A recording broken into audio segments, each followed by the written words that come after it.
We are here just to speak to the press. That's why we are talking kwa hiyo lugha. Kwa hivyo it's a big honor for us to be here today and to be part of the team bidding farewell to Canon Mungai Mutonga. The name Mutonga reminds me of this guy. His name is Kitonga.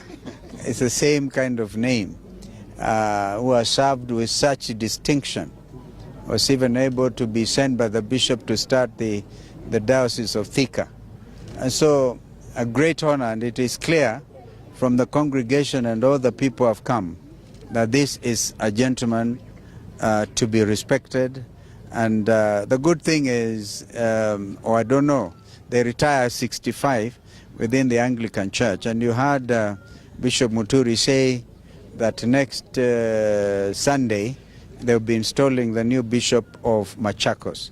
He has himself also been overseeing the affairs of both Turkana and Machakos. So the spirit of oneness even within the Anglican Church. So today we have our colleagues here, Mheshimiwa Bwana Owen, right? He ran on the Jubilee ticket, and there was another one who ran on the Canon ticket. And so we have quite a big team. Senator Methu is here, Senator Mara, and Waziri. I think they were running together. No, Wakili Njiru, everybody knows him. Senator Maanzo, Deputy Governor Machakos, and we are a very big team. Allow us to address affecting all of us as Kenyans. And the number one issue is the reconstitution of the Independent Electoral and Boundaries Commission. We stress the word independent. We have said it before that Mr. William Ruto cannot form yeye kuendelea na tama ambayo haiwezekani. So kwa hivyo hiyo IEBC maneno, we are still William Ruto IEBC. Na wananchi hawatakubali hiyo. Number two ni kusema ya pili ni kusema hivi.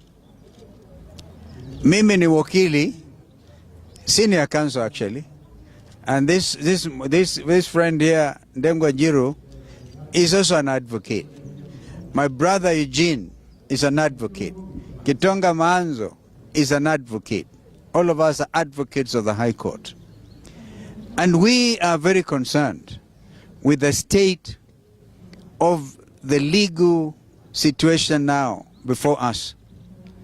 We clearly have a constitutional crisis. As we speak, we do not have a deputy president. We have two deputy presidents. Okay? And I respect Kithure Kindiki. He is from my part of the country. He should do the honorable thing and resign so that he can now allow due process to take place. The ruling by the Court of Appeal has clearly demonstrated the illegality, the political manipulation that happened to try and get Rigathi Gachagua being dismissed as a deputy president.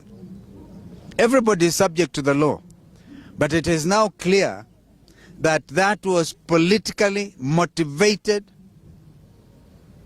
ruling by the partisan judge. And that Court of Appeal, the bench, I beg to repeat, that the bench now having been overruled by the Court of Appeal, what in law we would say the whole process has been void ab initio. The whole thing is voided. And so we expect that in the next few days, there's a lot that is going to happen.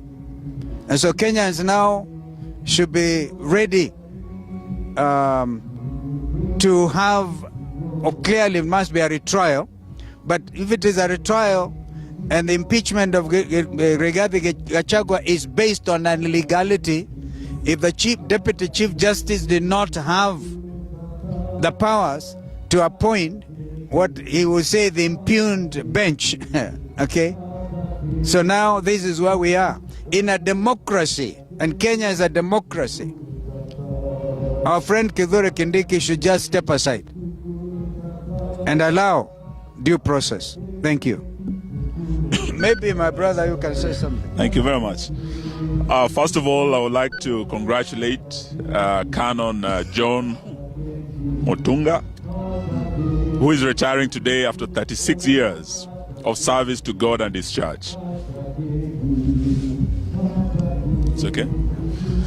So we're here to witness the retirement of a man of God, a man of great faith, Canon John Mutunga, who has served God and His church for 36 years. And we want to thank the Anglican Church for standing by the truth. Listening to Bishop Charles Muturi speak today.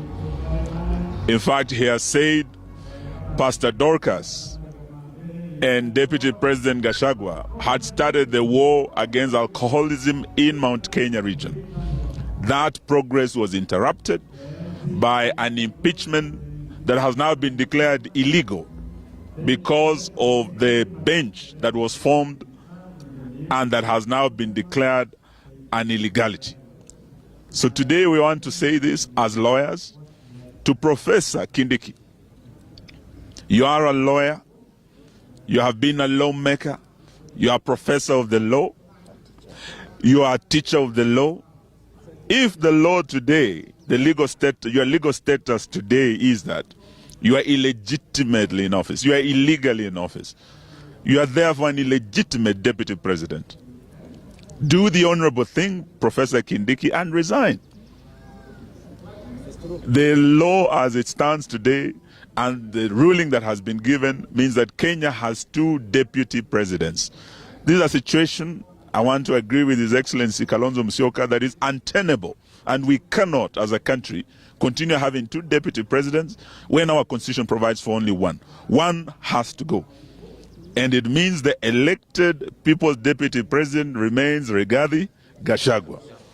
It means we have an imposter in office who is an illegitimate deputy president, and let him do the honorable thing and resign. Lastly, on the issue of IEBC, we want to say this to William Ruto. His Excellency Kalonzo Musyoka wrote to you a letter.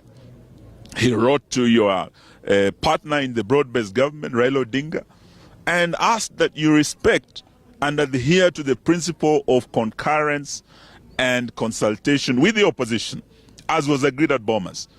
You have nonetheless gone ahead to unilaterally pick the IEBC team without any consultation with the opposition. Because Raila Odinga and ODM are in government. They are not in the opposition. We are the opposition. But we want to tell you, even if you go ahead, Bwana Ruto, to handpick that chairman, even if you made that chairman Farouk Kibet, we are ready, we are going to beat you, we are going to send you home to Sugoi. Asante sana. I need to, yes. Yeah, I need to add before I give Wakil Njiru the following. Kenyans should not be worried by the William Ruto IEBC.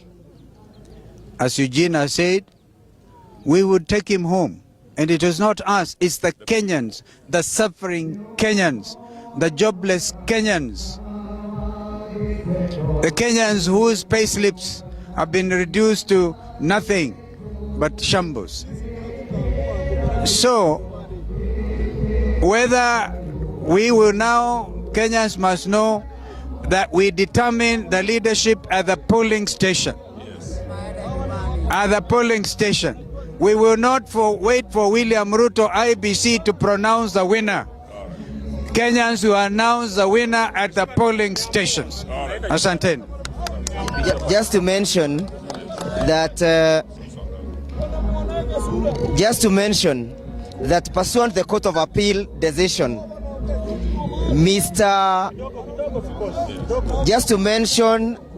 following the ruling by the Court of Appeal, Mr. Kindiki cannot resign from that which is not there. What he needs to do is to get out of office. And number 2, until the petitions that are pending in court are determined by a competent well-constituted bench by the Chief Justice as directed by the Court of Appeal, His Excellency Rigathi Gachagua must be accorded the privileges and the protection that is contemplated by the Constitution befitting a deputy president. That is to say, his security must be reinstated. That is to say, the privileges that accrues with the office of the deputy president must be accorded to His Excellency Rigathi Gachagua. That is to say, the orders that were given by the High Court in Kirinyaga and the High Court sitting in Nairobi are still in force.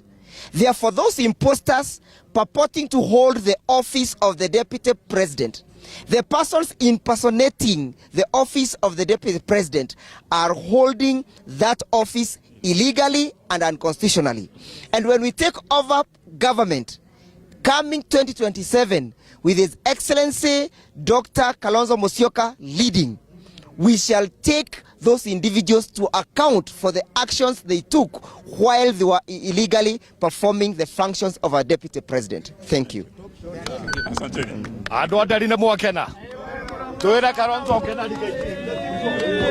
Sawa sawa.